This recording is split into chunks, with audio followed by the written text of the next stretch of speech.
Hello बच्चों, good morning. बच्चों, मैं सुशील पाठक एक बार फिर आपके समक्ष विज्ञान विषय के साथ उपस्थित हूँ। बच्चों, मैं आप सभी का कृष्णा विद्या मंदिर के ऑनलाइन स्टडी यूट्यूब चैनल में स्वागत करता हूँ। बच्चों, आज हम कक्षा 6 के विज्ञान विषय का अध्ययन करेंगे और पाठ है 7 जिसका नाम है पदार्थों का पृथक्करण। बच्चों, आज हम देख रहे हैं कि जैसा इसका नाम है पदार्थों का पृथक्करण, कि पृथक्करण क्या है। आपने देखा है जब हम चारों ओर चलते हैं फिरते हैं, चारों ओर की कई सारे पदार्थों को देखते हैं, यहाँ तक कि हम बाज़ार से भी जब कोई चीज़ खरीद के लाते हैं, कुछ पदार्थ खरीद के लाते हैं, तो आपने देखा है बाज़ार से लाने के बाद भी हम जो है उसे साफ़ करते हैं। साफ़ करना क्या है? वही तो पृथक्करण है। पृथक्करण का मतलब है जो हमारे दो या दो से अधिक पदार्थ हैं उनमें जो मिले हुए होते हैं उन्हें अलग करना, अर्थात पृथक्करण का मतलब होता है अलग अलग करना। जैसे मान लीजिए अभी घर पर दाल होती है, दाल हम जब मार्केट से लेके आते हैं तो दालों में आपने देखा है कुछ अशुद्ध पदार्थ मिले होते हैं, कंकड़ के रूप में, अदरवाइज और किसी रूप में। उन पदार्थों को हम उस बीन कर और अलग करते हैं। वो क्या है? वो पृथक्करण ही तो है। वो क्या है? वो क्या है माना? पृथक्करण है। तो आज हम इस पृथक्करण के अंतर्गत, पदार्थों का पृथक्करण के अंतर्गत जो पढ़ेंगे, हम मिश्रण के बारे में पढ़ेंगे। मिश्रण क्या होता है, मिश्रण के प्रकार क्या होते हैं, पदार्थों का पृथक्करण बनेंगे। पृथक्करण की जो विधियाँ होती हैं, फटकना, ओसाना, बीनना, चालना, थ्रेशिंग, इनके बारे में पढ़ेंगे। उसके बाद ऊर्ध्वपातन क्या होता है, आसवन विधि क्या होती है और अपकेंद्रण क्या होता है, इन सभी के बारे में हम अध्ययन करेंगे। बच्चों, मैं आशा करता हूं कि आप इसे बहुत ध्यान से देखेंगे। आप वीडियो को अधिक से अधिक देखिए, लाइक करिए और उसका लाभ उठाइए। बच्चों, मैं अपनी तरफ से पूरी कोशिश करूंगा कि आपको विज्ञान विषय में अधिक से अधिक देने की कोशिश करूं।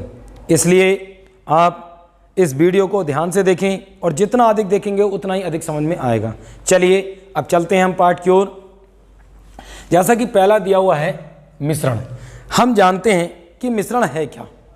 अब मान लीजिए मिश्रण में कोई भी चीज़ हो सकती है, दो चीज़ों का मिलना, अर्थात कहने का तात्पर्य यह है कि दो या दो से अधिक पदार्थों को जो हम मिलाते हैं, कोई से अनुपात में मिला दें, अनुपात कोई हो, किसी भी अनुपात में हम मिला दें, वो क्या कहलाता है? वो हमारा मिश्रण कहलाता है। चाहे मान लीजिए हम चीनी पानी मिला दें, रेत पानी मिला दें, कंकड़ में दाल में कंकड़ मिला दें, कुछ भी मिला दें, हम देखेंगे कि वो जो हमारा मिश्रण है, मिश्रण किसी भी अनुपात में हो सकता है। तो दो या दो से अधिक पदार्थों का मिलाना क्या कहलाता है? मिश्रण कहलाता है। अर्थात दो या दो से अधिक पदार्थों को मिलाने पर जो हमें नया पदार्थ प्राप्त हुआ वो क्या कहलाता है? हमारा वो कहलाता है मिश्रण। तो दो या दो से अधिक पदार्थ किसी अनुपात में हम मिला दें, वो क्या कहलाता है? हमारा मिश्रण कहलाता है। ठीक है, चलिए अब मिश्रण के आगे चलते हैं। मिश्रण के प्रकार देखिए। मिश्रण जो होता है हमारा,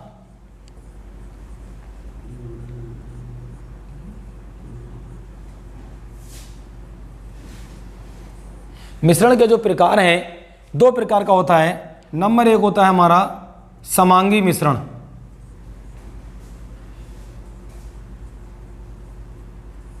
और दूसरा है हमारा विषमांगी मिश्रण।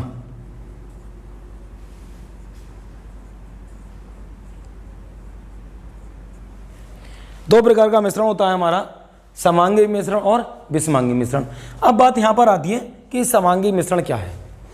देखिए, समांगी मिश्रण का मतलब होता है जब हम दो पदार्थों को मिलाएं, और ऐसे पदार्थों को मिलाएं जिनकी अवस्था एक जैसी हो या जो दोनों एक दूसरे में पूर्ण रूप से मिश्रणीय हो, अर्थात मिलने वालों, विलय हों।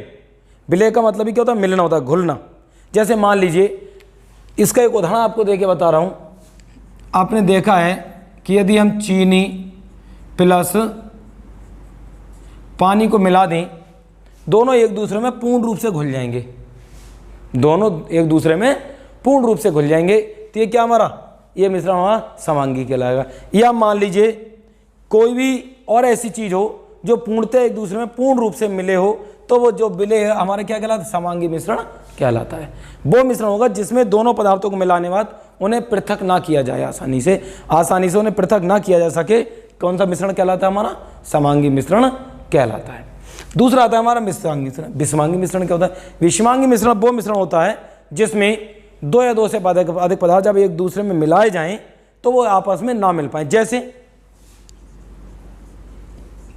पानी प्लस रेत। आप देखेंगे जब हम पानी और रेत को मिला दें तो आप देखेंगे कि पानी और रेत को मिलाने के बाद हम जो है इसे देखेंगे तो ये आपस में मिलते नहीं हैं। कितना भी आप इसे घोल दीजिए, घोलने के बाद जब देखेंगे तो ये आपस में नहीं मिलेंगे, अर्थात इन्हें ये अलग अलग ही रहते हैं। तो ये कैसा मिश्रण हो गया? ये हो गया हमारा विषमांगी मिश्रण।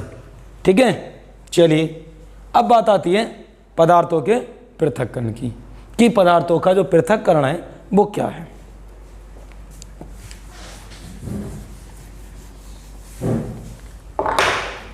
अब पदार्थों का जो पृथक्करण की बात क्या है हमारी?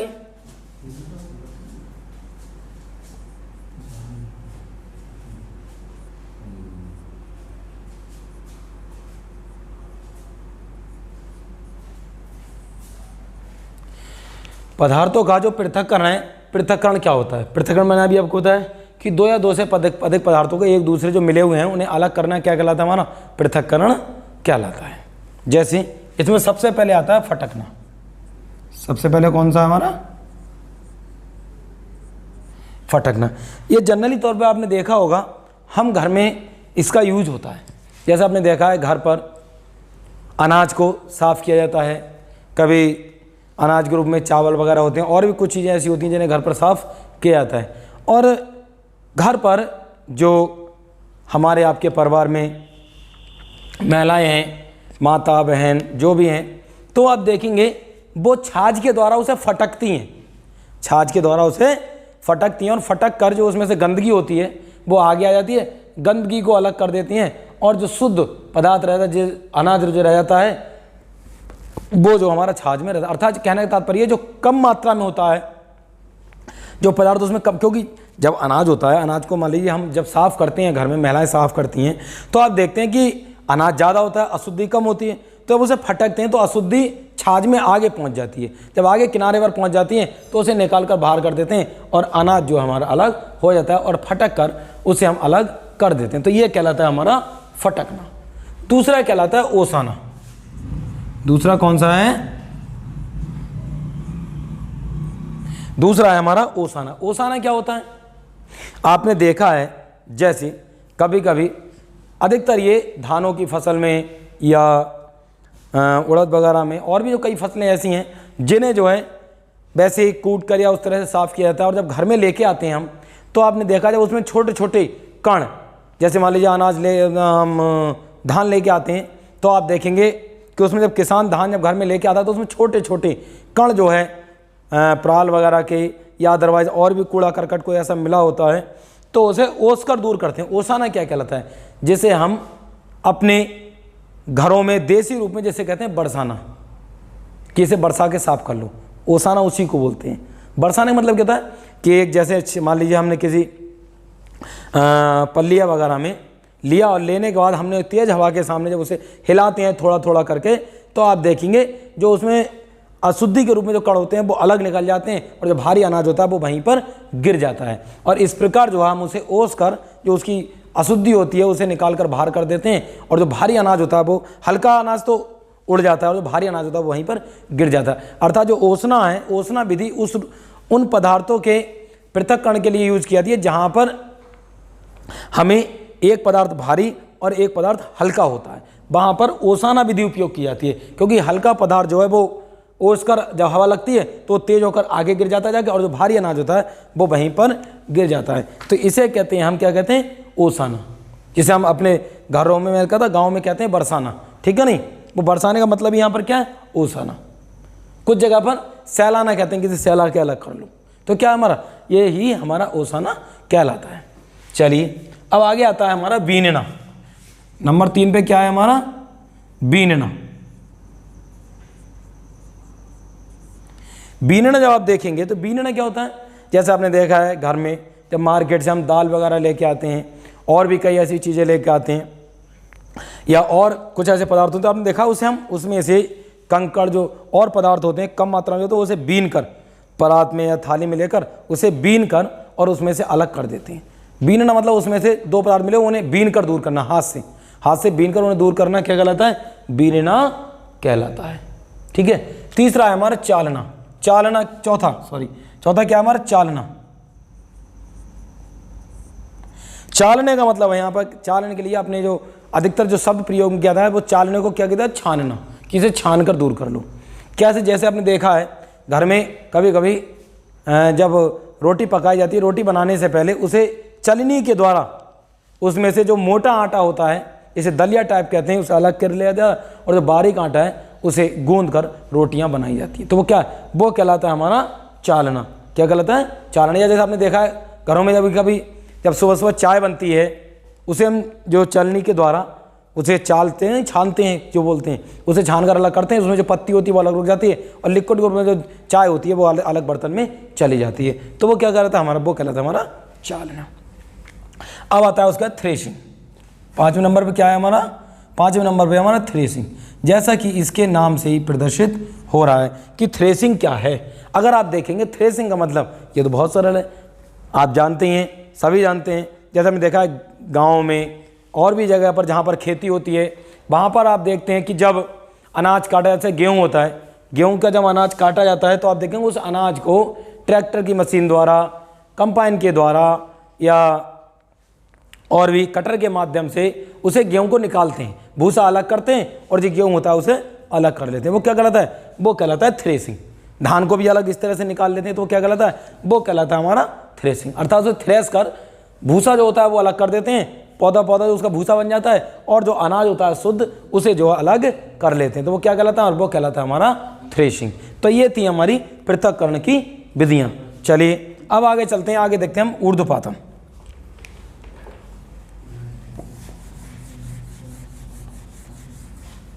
तो आगे हम क्या देखेंगे? आगे देखेंगे हम ऊर्ध्वपातन।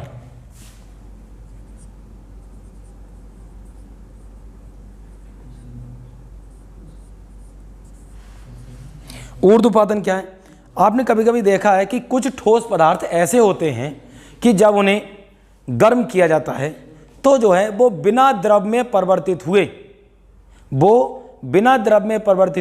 सीधे भाप अवस्था में परिवर्तित हो जाते हैं। वो हमारे क्या? वो विधि कहलाती है हमारी ऊर्ध्वपातन।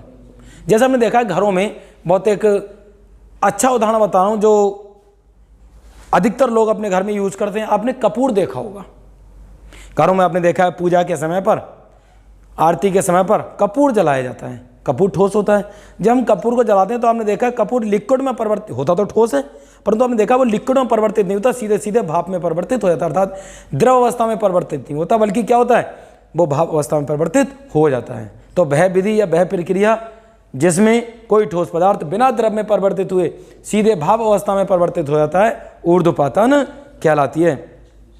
जैसे और भी आपने देखा है, जैसे आपने घर में देखा कुनेल की गोली, उन्हें जब रख देते हैं तो ताप के अनुसार, समान ताप दाब के अनुसार वो जो है धीरे धीरे घुलकर या तो छोटी हो जाती हैं या कुछ दिनों में बिल्कुल नष्ट हो जाती हैं। तो वो क्या है? वो हमारी विधि क्या कहलाती है? वो विधि कहलाती है हमारी ऊर्ध्वपातन। फिर सुन लीजिए कि वह विधि या वह प्रक्रिया जिसमें ठोस पदार्थ बिना द्रव में परिवर्तित हुए सीधे भाप अवस्था में परिवर्तित हो जाता है, क्या वे क्या कहलाती है? हमारी ऊर्ध्वपातन कहलाती है। ठीक है, तो ये है हमारी ऊर्ध्वपातन विधि। ठीक है, चलिए आगे चलते हैं। अब बात आती है हमारी आसवन विधि की। आसवन विधि क्या है?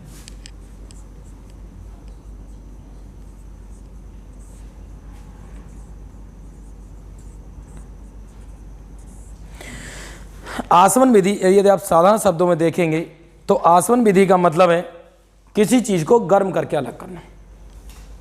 आसवन विधि, साधारण विधि क्या? हमारी गर्म करना। कई प्रकार के भाप आसवन होता है, हमारा प्रवाजी आसवन होता है, वो अलग बड़े क्लास की चीज़ है। आप देखेंगे जब 10th में 12th में जब पहुंचेंगे आप तो आगे मिलेगा। हमारे यहाँ पर क्या है? बाष्पन। इसे आसवन का बाष्पन कहते हैं। ये भाप विधि बहुत सरल होती है।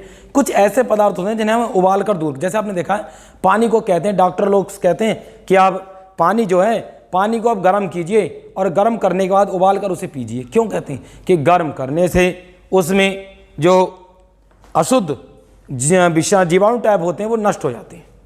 जो अशुद्ध होते हैं, कुछ अशुद्धियाँ मिली होती है तो वो दूर हो जाती है और शुद्ध हमें प्राप्त हो जाता है। वो भाप के रूप में अलग हो जाता है, जो गंदगी होती है अशुद्धि होती है, शुद्ध हमें प्राप्त हो, उसे हम पीते हैं, वो हमारे लिए लाभदायक होता है। तो वो क्या है, वो हमारा बाष्पन या आसवन विधि तो है। पानी को गर्म करना क्या है, पानी को गर्म करना है कि आसवन ही तो। अब आसवन कई प्रकार का मैंने आपको बताया, प्रवाजी है, भाप आसवन है, इस तरह का आसवन जो है तो क्या वो अलग अलग प्रकार से अलग अलग होता है। वो आपके सिलेबस के हिसाब से आगे की चीज़ है, जब 10th 12th कोचिंग मैंने अभी बताया आपको, उसमें मिलेगा आपको जाकर। यहाँ पर जो हम पढ़ेंगे वो क्या, हमारा बाष्पन विधि, जिसे हम भाप आसवन विधि भी कहते हैं। जैसे हमने देखा पानी को उबालना क्या है, वो आसवन नहीं रहता, भाप विधि है। ठीक है नहीं, आसवन में तो किसी चीज़ को गर्म करके अलग करना। ठीक है, अब बात आती है आगे अपकेंद्रण की, कि अपकेंद्रण क्या है।